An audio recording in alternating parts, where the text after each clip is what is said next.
Basbousa, proof that semolina belongs in desserts.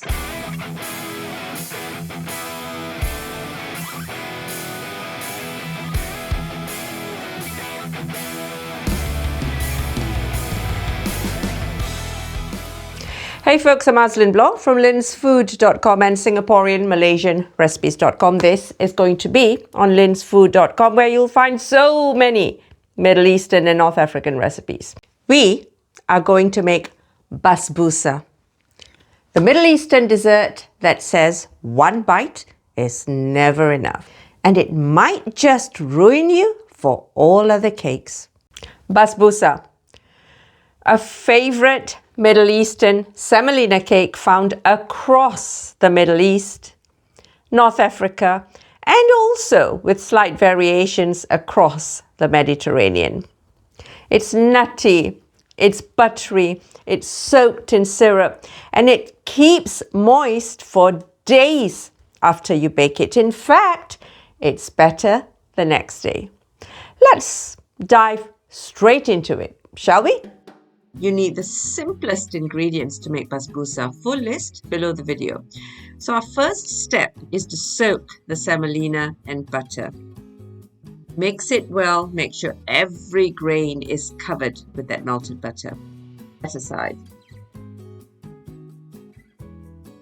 Then we mix the yogurt, sugar, baking powder, baking soda, and set aside. Leave it to foam slightly while you get on with your other prep work. Mix the tahini and ghee together, or melted butter if that's what you're using, or just tahini, and then grease your baking dish. Mix the cornflour and the desiccated coconut together.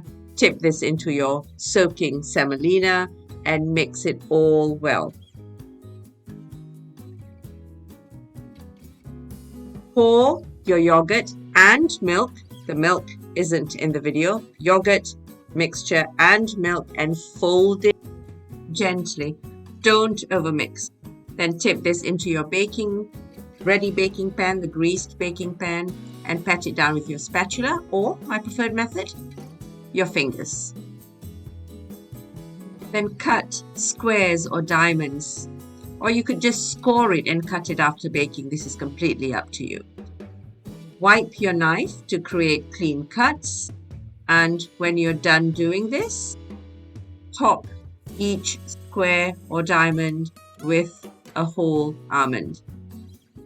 Bake in your preheated oven, 180 degrees Celsius, 350 Fahrenheit, for 30 to 40 minutes until you have a beautiful golden brown color. 10 minutes before the end, we make our sugar syrup. Tip your sugar, water, and lemon juice into a small saucepan. Bring to a simmer and simmer for 5 minutes. Then take it off the heat and pour in your rose water or orange flower water. Then cut the basbousa once again and pour your sugar syrup all over. Leave to cool, and then enjoy at room temperature or slightly warm.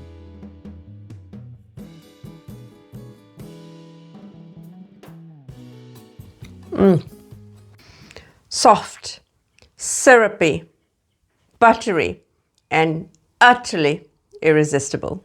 Perfect with tea, coffee, hot chocolate, any hot drink you fancy. You saw in the video how easy it was to make basbousa. It's better the next day. Basbousa, especially if not made properly, can be prone to breaking. You leave it a day and everything comes together. The syrup does its magic and you have a slightly denser and sturdier cake.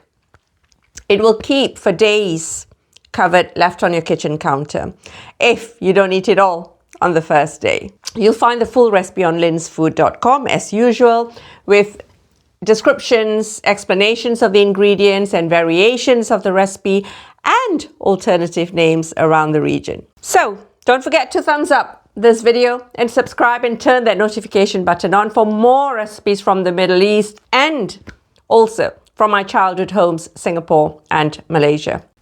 Let me know in the comments how yours turned out, what you thought of it, or if you added your own family twist or your own little twist.